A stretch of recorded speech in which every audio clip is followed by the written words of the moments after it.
नमस्कार दोस्तों, स्वागत है वर्ल्ड टॉक्स हिंदी में।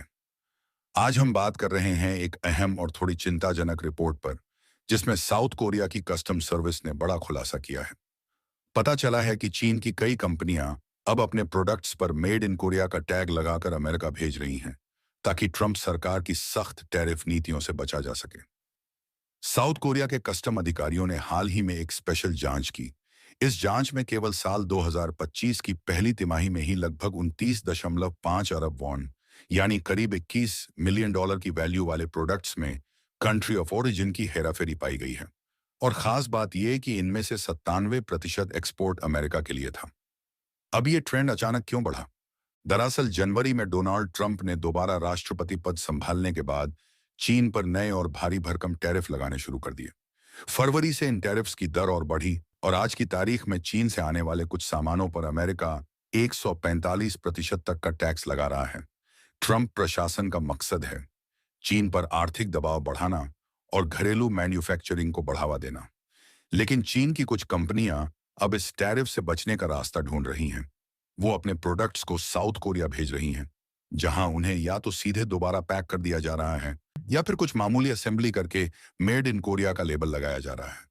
इसका फायदा ये होता है कि साउथ कोरिया और अमेरिका के बीच फ्री ट्रेड एग्रीमेंट है, जिससे ऐसे सामानों पर या तो बहुत कम टैरिफ लगता है या बिल्कुल नहीं लगता। जांच में सामने आया कि 3.3 अरब वॉन मूल्य का कैथोड मटेरियल चीन से साउथ कोरिया लाया गया और वहां से अमेरिका भेजा गया, ताकि चीनी प्रोडक्ट दिखे ही ना। इसी तरह मार्च में 19.3 अरब वॉन के सर्वेलांस कैमरा पार्ट्स चीन से मंगवाए गए, कोरिया में जोड़े गए और फिर अमेरिका एक्सपोर्ट किए गए। ये सिर्फ छोटी घटनाएं नहीं हैं। ट्रंप की वापसी के साथ ही ऐसा पहली बार नहीं हो रहा है। पहले कार्यकाल में भी जब ट्रंप ने टैरिफ बढ़ाए थे, तो इसी तरह की धोखाधड़ी के मामले सामने आए थे। कोरियन कस्टम अधिकारियों का भी यही कहना है कि उन्हें पहले से इस बात का अंदेशा था, इसलिए इस बार उन्होंने पहले ही एक विशेष जांच शुरू कर दी। अब कोरियन अथॉरिटीज ने अमेरिका के साथ मिलकर काम करने का फैसला किया है।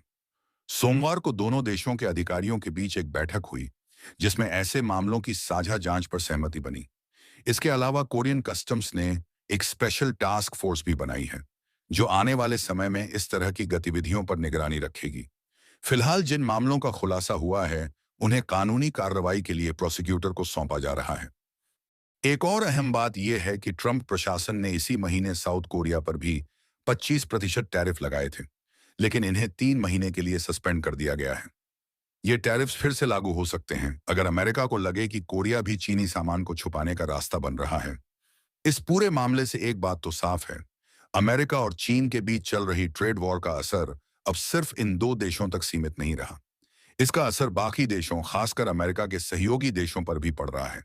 और अगर ऐसे मामलों पर समय रहते सख्ती नहीं की गई, तो फ्री ट्रेड एग्रीमेंट का गलत फायदा उठाया जा सकता है। तो दोस्तों, ये था आज का विश्लेषण। अगर आपको ये रिपोर्ट जानकारीपूर्ण लगी हो तो वीडियो को लाइक करें, शेयर करें और हमारे चैनल वर्ल्ड टॉक्स हिंदी को सब्सक्राइब जरूर करें। मिलते हैं अगली रिपोर्ट में। धन्यवाद।